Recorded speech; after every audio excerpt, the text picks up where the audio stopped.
सुंदरवन जंगल में टुनटुनी चिड़िया अपनी बेटी के साथ एक पेड़ पर रहती थी। जंगल में भीषण गर्मी पड़ रही थी। मम्मा मम्मा, बहुत गर्मी लग रही है, बारिश कब होगी? अभी बारिश का मौसम आने में समय है बिटिया, तू मेरे पास आ, मैं तुझे पंखे से हवा कर देती हूँ, तुझे राहत मिलेगी।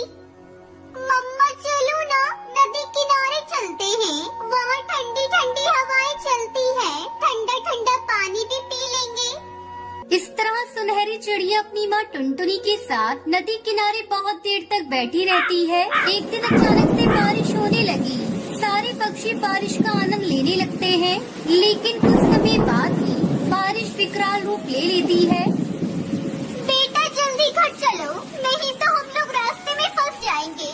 बारिश ने तूफान का रूप ले लिया है बेटा। टुनटुनी बेटी के साथ जल्दी जल्दी घर लौटती है। अरे मम्मा, अपना घर कहाँ है? अपना घर कहाँ है मम्मा? लगता है बारिश में अपना घर टूट गया। हे भगवान, ये तूने क्या किया? गर्मी से तो तूने हम सबको राहत दे दी, लेकिन मेरा घर तोड़ दिया। अब मैं अपनी बेटी को लेकर इतनी तेज बारिश में कहाँ जाऊँ? टुनटुनी चिड़िया बारिश में अपनी बेटी के साथ छिपने की जगह तलाशने लगी। मम्मा वो देखो, कालू अंकल का लकड़ी का घर, चलो उनसे मदद मांगते हैं। चलो ना, हम कालू अंकल के घर चलते हैं। कालू अंकल, ओ कालू अंकल, जरा दरवाजा खोलो, मैं और मेरी माँ पानी में भीग रहे हैं, हमारा घर टूट गया है अंकल। यहाँ कोई मैंने धर्मशाला नहीं खोली है जो तुम लोगों को अपने घर में आने दूं। जाओ यहाँ से, कहीं और जाकर रहने की जगह तलाश करो। बहुत देर तक दोनों बारिश में रहने का ठिकाना ढूंढती रहती है। थोड़ी देर बाद उन्हें कुटिया दिखाई देती है। लगता है वो कोई साधु महात्मा की कुटिया है, चलो हम लोग वहाँ चलते हैं। दोनों माँ बेटी महात्मा की कुटिया पर जाते हैं। महात्मा जी, हमारा घर मिट्टी का था, जो बारिश की वजह से टूट गया। हम बेघर हो गए महात्मा जी, किसी ने हमारी मदद नहीं की। कोई बात नहीं चिड़िया रानी, तुम बारिश रुकने तक यहाँ रह सकती हो। महात्मा जी, आपकी कुटिया भी तो मिट्टी की है, फिर ये क्यों नहीं बारिश में टूटी? वो इसलिए बिटिया, ये जादुई मिट्टी से बनी है। ये लो जादुई मिट्टी, इसे साधारण मिट्टी में मिलाकर अपना घर बनाना, वो भी कभी नहीं टूटेगा। शाम होते होते बारिश रुक जाती है और टुनटुनी महात्मा जी की दी हुई जादुई मिट्टी से अपना घर बनाती है।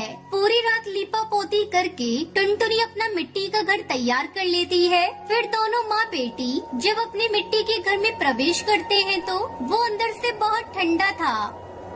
मम्मा, ये घर तो बहुत ठंडा है, इसमें तो गर्मी भी नहीं लगेगी। वाह मम्मा, महात्मा जी की जादुई मिट्टी ने कमाल कर दिया है। ऐसा घर पूरे जंगल में किसी और का नहीं होगा।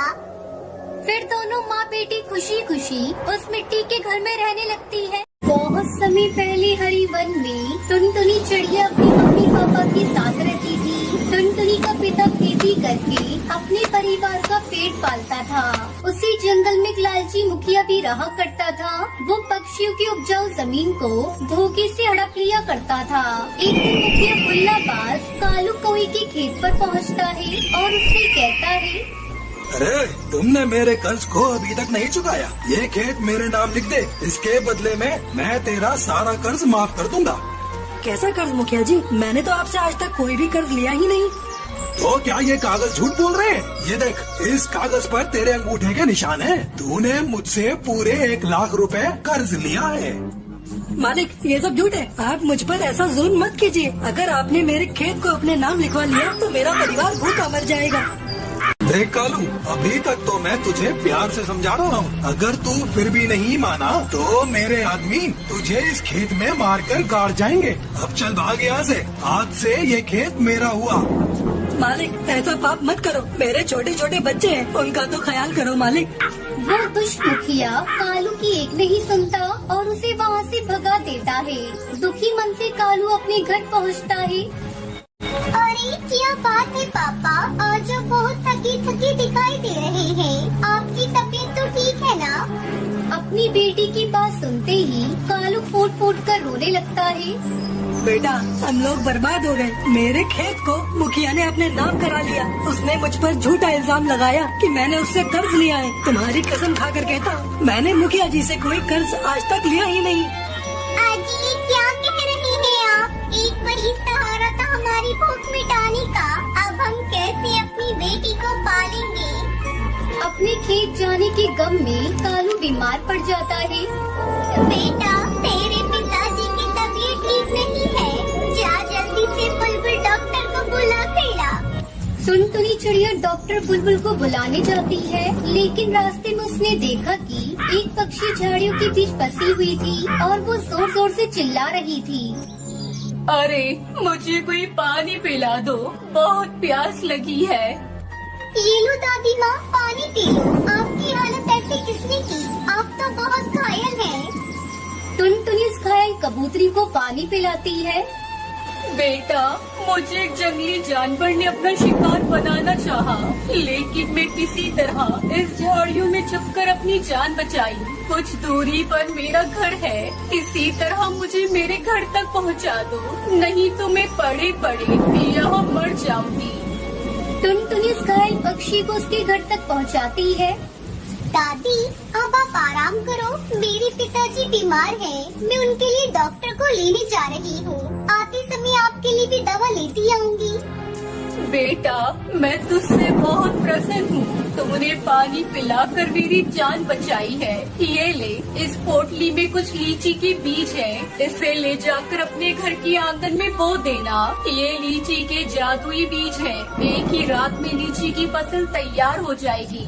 लेकिन याद रखना, इस बीज को रात में ही बोना, जब सभी लोग सो जाएं। सभी के सो जाने पर रात में टुनटुनी लीची के बीज को अपने आंगन में बो देती है। अगले दिन लीची का पेड़ बड़ा हो जाता है। टुनटुनी खुशी से अपने माँ बाप को बुलाती है और उन्हें जादुई लीची का पेड़ दिखाती है। मम्मी पिताजी जल्दी इधर आइए, मुझे आपको कुछ दिखाना है। टुनटुनी के माता पिता दौड़े दौड़े आंगन में आते हैं। जब टुनटुनी का पिता कालू कौआ आंगन में लगी हुई लीची के पेड़ को देखता है तो उसकी बीमारी तुरंत ही गायब हो जाती है। वो खुशी से उछल पड़ता है। ये क्या है टुनटुनी? आज से पहले मैंने ऐसा पेड़ कभी देखा ही नहीं। तुमने कब यहाँ लीची का बीज बोया? फिर टुनटुनी अपने पिता को सारी बात बताती है। पिताजी जंगल में मुझे एक बूढ़ी कबूतरी मिली थी। उन्होंने मुझे जादुई बीज दिए थे। टुनटुनी उसकी मम्मी पापा मिलकर झटपट सारी लीची को निकाल लेते हैं और फिर उन्हें बाजार में अच्छे दामों पर बेच देते हैं। जल्दी उनके पास बहुत सारे पैसे इकट्ठे हो जाते हैं। फिर कालू दूसरा खेत खरीदता है और उसमें लीची की जादुई खेती करके अपने परिवार के साथ खुशी खुशी रहने लगता है।